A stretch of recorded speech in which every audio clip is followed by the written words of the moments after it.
There is a story that has circulated for generations about certain wealthy Jewish families beginning their mornings with a simple act involving salt before they ever touch their money. Some people dismiss it as superstition. Others label it a strange custom. But beneath the surface of that story lies something far more meaningful than a ritual for wealth. It is about mindset, discipline, gratitude, and alignment between belief and action. Before going any further, something must be made absolutely clear. There is no secret salt ceremony that guarantees riches. There is no hidden mystical trick that only one group of people possesses. Wealth is not controlled by a ritual substance, nor is prosperity reserved for any ethnicity or religion. The real secret, if there is one, is internal rather than external. It is about how a person relates to money, responsibility, generosity, and purpose. Throughout Jewish history, particularly in the study of sacred texts such as the Talmud and the mystical traditions, often referred to as Kabbalah, there has always been deep discussion about livelihood, ethics in business, stewardship of resources, and gratitude for sustenance. But those teachings are not spells. They are frameworks for living. Imagine a young student sitting across from his grandfather, a learned man who had dedicated decades to study. The room is quiet. Shelves of books line the walls. The grandfather does not hand him a bag of salt and whisper about magic. Instead, he speaks about responsibility. He speaks about understanding what money actually represents. Money, he explains, is not just paper or numbers. It is stored effort. It is exchanged time. It is trust between people.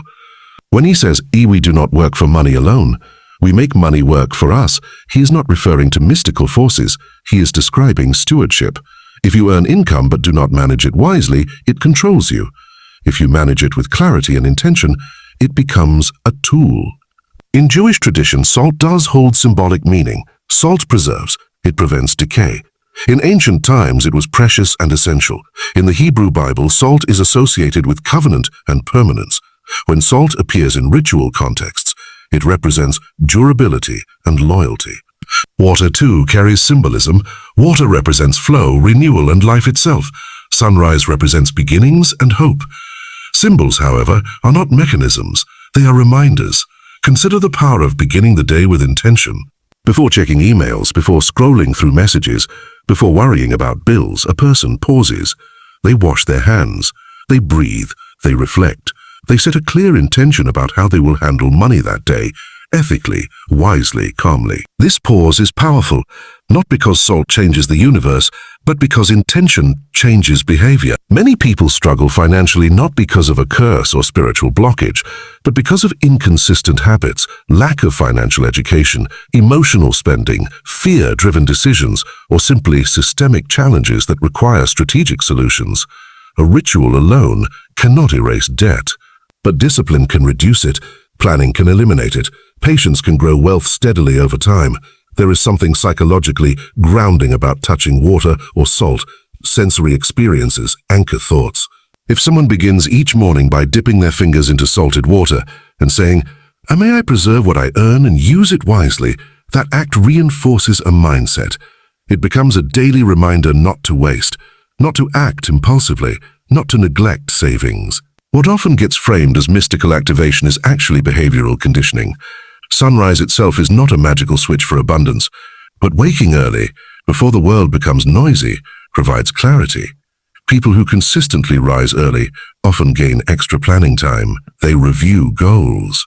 They track expenses. They prepare deliberately rather than reacting emotionally throughout the day. There is also another dimension that is frequently misunderstood. Jewish communities historically emphasized education, literacy, trade skills, and mutual support networks. In times of exile and persecution, survival depended on adaptability. Communities pooled resources. Families prioritized learning. Contracts were studied carefully. Charity was structured. Wealth was rebuilt because systems were created to sustain it. The Talmud contains extensive discussions about honest weights and measures, fair contracts, ethical lending, and responsibility to the poor. It teaches that one must not deceive in business. It teaches that one must give a portion of income to charity. It teaches that dignity and livelihood are intertwined. These are not mystical shortcuts. They are practical principles. When someone says, the system was not designed for you to win, there is partial truth in recognizing structural inequality. But there is danger in believing that secret rituals are the only solution. Empowerment comes from knowledge, skill development, community support, and disciplined action. Let us imagine a person overwhelmed by debt. Each morning they wake with anxiety, bills accumulate, they feel shame. They search online for a breakthrough. If they are told that a hidden salt ritual will shift their finances within 48 hours, hope rises. But it is fragile. Hope, if nothing changes, discouragement deepens. But if instead they are taught to create a daily financial check-in ritual, the outcome can shift. Suppose every morning they pause in silence, wash their hands as a symbolic reset, review their account balance, write down one action they will take that day toward financial stability. Express gratitude for what they do have. Commit to spending consciously. Now we are talking about transformation. Salt in this context becomes a symbol of preservation. The act of sprinkling a few grains into water can represent the commitment to preserve income rather than leak it away through unnoticed subscriptions, impulsive purchases, or poorly negotiated agreements. Water can represent liquidity and flow. Money must circulate, but wisely. If it stagnates, it loses value. If it flows without direction, it disappears. Flow requires channels. Channels require structure. The sunrise becomes a reminder that each day is a fresh ledger. Yesterday's mistakes do not need to dictate today's choices. The real power lies in alignment. When beliefs about money are chaotic, I'll never have enough, and money is evil, I'm bad with finances, behavior follows those beliefs. When beliefs shift towards stewardship, money is a tool. I can learn, I can improve gradually. Behavior shifts as well. Generational wealth is rarely built on ritual. It is built on consistency. It is built on education passed from parent to child. It is built on saving a percentage before spending. It is built on investing patiently. It is built on entrepreneurship that solves real problems. Even the language often used around activation can be reframed. What truly activates wealth? Financial literacy, emergency funds, compound interest, negotiation skills, ethical reputation, networks of trust, continuous learning. When people feel powerless, they are drawn to secrets. Secrets feel empowering, but knowledge is more powerful than secrecy. It is also important to address another point carefully, suggesting that one group holds hidden financial magic risks, reinforcing harmful stereotypes. Jewish communities are diverse. Not every Jewish family is wealthy. Many have faced hardship. The narrative of secret mystical wealth formulas oversimplifies history and can unintentionally echo harmful myths. What has historically supported resilience is education and community solidarity. Study was not optional, it was central. Children learned to read early. Debate sharpened reasoning. Contracts were examined carefully. Charity systems ensured that even the poor had dignity. These habits compound over generations. If someone wishes to create a morning ritual, here is a grounded version rooted in psychology rather than superstition. The night before, place a small bowl on a table. Add a pinch of salt as a symbol of preservation. This is not magic. It is a reminder. As you do it, say to yourself, tomorrow I will preserve what I earn. In the morning, wake before distractions. Wash your hands slowly and intentionally. This signals a reset. Sit quietly. Add water to the bowl. As salt dissolves, reflect on how small, consistent actions dissolve large problems over time. Breathe deeply. Release fear. Fear leads to poor decisions, panic selling, impulsive borrowing, avoidance of bills. Stir the water gently while visualizing practical outcomes. Calling a creditor to negotiate, applying for a new job, enrolling in a skills course, setting up automatic savings. Place your hands briefly in the water as a tactile anchor. Then dry them and immediately take one real-world action aligned with your goal. Notice the difference. The ritual is not the source of wealth. The action is. Continuing this reflection, it is worth examining why rituals of any kind feel powerful. Human beings are wired for symbolism. Athletes perform pre-game routines. Musicians warm up in specific ways. Investors check markets at certain times.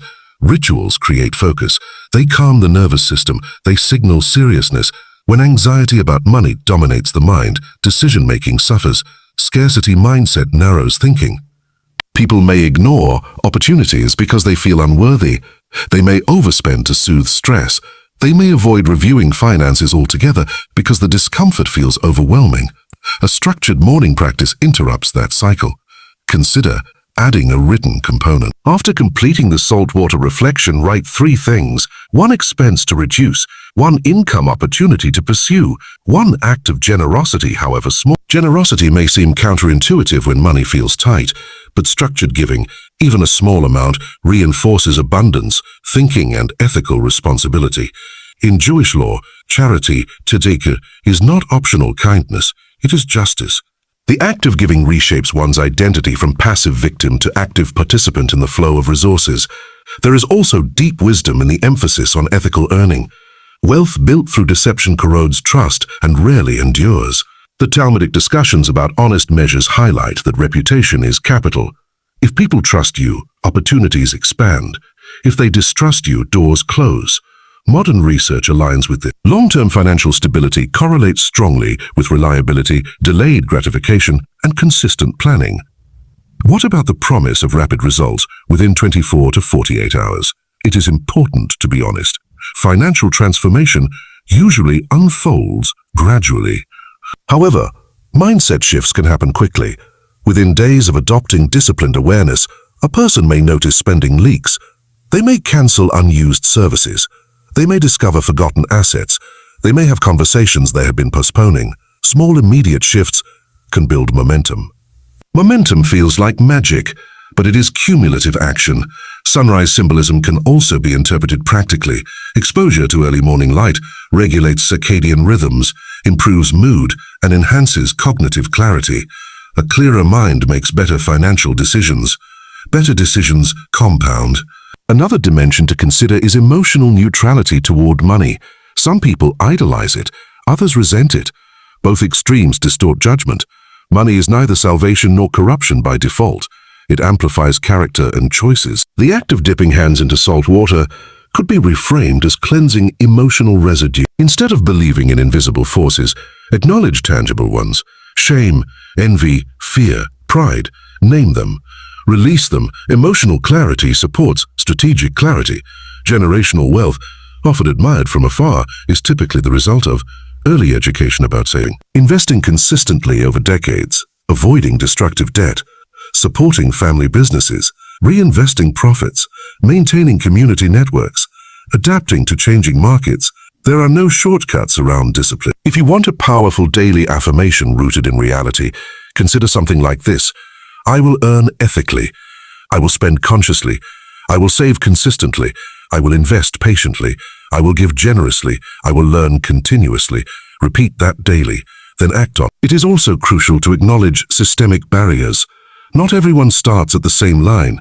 Access to education, healthcare, and stable housing affects financial mobility. Recognizing these realities does not negate personal responsibility. It contextualizes. Structural change and personal strategy can coexist. When stories frame wealth as hidden knowledge guarded for thousands of years, they create mystique. But practical knowledge is widely available. Budgeting frameworks, investment principles, entrepreneurship training, negotiation strategies, these can be learned. Instead of asking, what ritual unlocks abundance?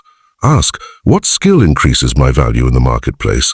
Instead of asking, what secret attracts money? Ask, what problem can I solve that others will pay to fix? Salt preserves food. In financial terms, preservation means emergency funds. Aim for 3 to 6 months of expenses. That is preservation. Water flows. In financial terms, flow means cash management. Track inflow and outflow. That is flow. Sunrise renews. In financial terms, renewal means reviewing goals quarterly and adjusting strategy. Hands represent action. Without action, nothing changes. If someone still wishes to perform the symbolic practice, let it be grounded. Let it serve as a mindfulness exercise. Let it anchor disciplined habits rather than replace them. You might conclude the ritual by opening your wallet and organizing it. Remove receipts. Declutter. Review cards. Order in small spaces reflects order in larger systems. Then check your accounts. Awareness is empowering. From there, take measurable steps. Automate savings. Pay down high-interest debt first. Build skills that increase earning potential. Seek mentorship. Read contracts carefully, diversify income streams cautiously, invest with a long-term horizon. Transformation is rarely dramatic. It is usually quiet and steady. The idea that abundance is governed solely by spiritual alignment can unintentionally lead people to blame themselves for structural hardship. A balanced perspective recognizes both internal and external factors. Gratitude also plays a role. Studies show that gratitude practices improve mental resilience. Resilience supports persistence. Persistence supports financial progress. Perhaps the greatest hidden secret passed down through generations is not about salt at all. It is about education at the dinner table. It is about parents explaining budgeting to children. It is about modeling delayed gratification. It is about valuing study. It is about maintaining community bonds. If you want to activate wealth, activate learning, activate discipline, activate integrity. Let the bowl of salt water remind you daily that preservation and flow must coexist. Preserve earnings. Allow investments to grow. Let generosity circulate resources back into community. Over time, these practices build stability. Stability builds opportunity. Opportunity builds confidence. Confidence builds leadership. Ethical, grounded, informed leadership creates lasting prosperity. No hidden incantation is required. No secret lineage is necessary. What is required is clarity, commitment, and consistent action. Action. If you choose to begin tomorrow morning differently, wake early, wash your hands slowly, add a pinch of salt to water, not to summon wealth from the air, but to summon discipline from within. Speak words that align you with responsibility. Then move into your day with intention. Check your accounts. Make the phone call. Send the application, study the material, cancel the unnecessary expense, open the savings account, invest the small amount, repeat the next day. Within weeks, you may notice reduced anxiety. Within months, you may notice tangible progress, undeniable progress. Within years, you may look back and realize that what changed everything was not a mystical secret, but a daily commitment to stewardship. That is a practice available to anyone, regardless of religion, background, or starting point. And unlike myths about hidden rituals, this path is transparent, ethical, and sustainable.